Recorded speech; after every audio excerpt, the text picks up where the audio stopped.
நோன்பு வருது இல்லையா? நோன்புக்கு என்ன செய்கிறதென்று யோசித்து பெண்கள் குழப்பத்தில் இருப்பார்கள் இல்லையா? அதற்கான ஒரு ஸ்பெஷலான ஒரு சாப்பாடு தான் நான் இன்னைக்கு செய்ய போகிறேன். ஆனால் நீங்கள் என்ன சாப்பாடு செய்தாலும் அதை காலையில் செஞ்சு வச்சிடுங்க. அப்போது ஈவினிங் செய்ய லேசாக இருக்கும். ஈவினிங் அமல்களையும் சிறப்பாக செய்து முடிச்சிடலாம். ரமதான் ஸ்பெஷலாக ஒரு சுவையான சாப்பாடு. கடலை மாவு 1 கப், அரிசி மாவு 1/2 கப், நீர் விட்டு கொஞ்சம் கொஞ்சமாக அதை நன்றாக மிக்ஸ் செய்து கொள்ளுங்கள். இந்த மாதிரி இருக்க வேணும்.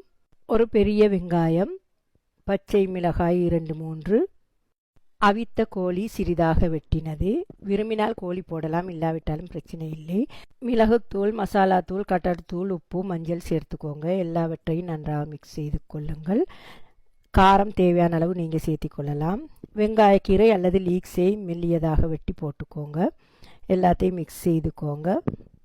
5 பீஸ் பிரெட்டை வெட்டி துண்டுகளாக எடுத்துக்கோங்க. இந்த மாதிரி பிரெட் பீஸை எடுத்து செய்து வைத்த கடலை மா கலவையில் போட்டு பிரட்டி கொள்ளவும். இந்த மாதிரி நீங்கள் கையால் செய்து கொள்ளுங்கள்.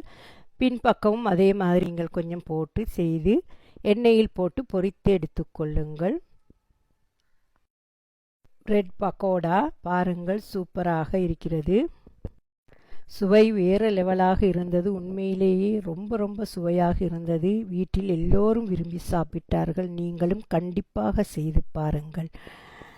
செய்துவிட்டு கமெண்ட் பண்ணுங்கள். தேங்க்யூ.